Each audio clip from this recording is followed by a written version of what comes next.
coming. I truly believe that the universe gives us invitations all the time. And it's up to us to accept it, to open that door, to say, I'm not going to do that. And all of you in this room, you accepted that invitation to come here and explore, this idea together and talk about these things. So I'm here tonight to talk about the light between us, and I don't just mean the title of my book. I mean the actual light that I see going between all of us. Because one of the things that I came to understand from a very young age is that there are cords of light that connect all of us, and connect us here with each other and connect us with our loved ones on the other side. And I think that when we become mindful of that and we open to that idea, we start seeing these amazing synchronicities that happen daily, weekly, these meaningful coincidences that occur that make us realize we're all in that flow of light together, and that our lives are inextricably connected to others that we might not even fully know.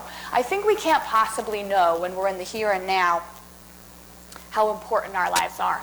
But one thing has also become very clear to me, and that's each and every one of us comes here with extraordinary gifts, unique, extraordinary gifts. And it's our job, I'll even say it's our responsibility to each other to find out what they are, and then honor them, and then share them with each other. Because I think when we do that, we become the best versions of ourselves.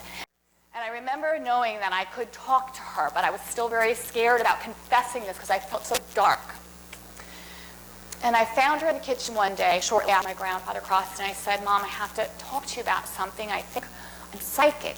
And I had heard that term, I think, on TV or something. And she's like, oh, okay. She sat me down, and I said, and then I just bawled. I said, I knew Pop was going to die. I knew it. What is wrong with me?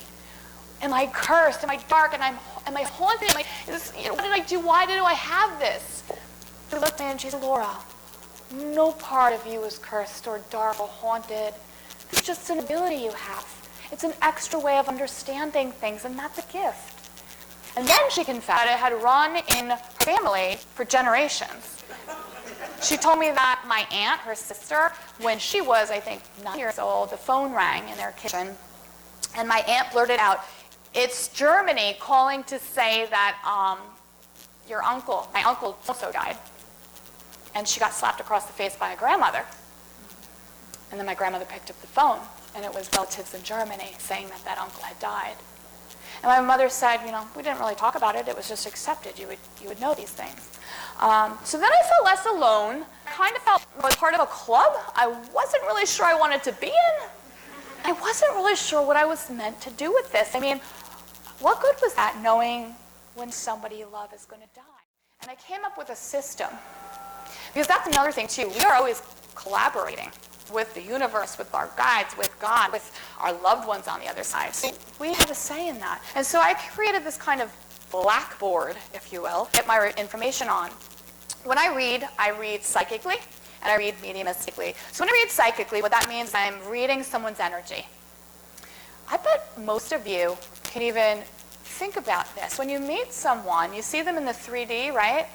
But how many of you, when you meet somebody, you feel them too, like a wave, like feel a certain energy? How many people have had that experience? You look around for a second. We're all energy readers. We're all doing this.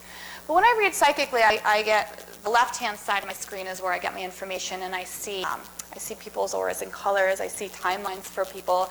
I get information about soul cycles or things experiencing on their path. I get random information, things like that. And then on the right-hand side of my screen, because I needed a way to understand how and when information would end, on the right-hand side of my screen, I see energy enter as points of light. Do you feel like that the people who cross over have a feeling that they're going to cross over, like that's going to be the day that they're going to pass away?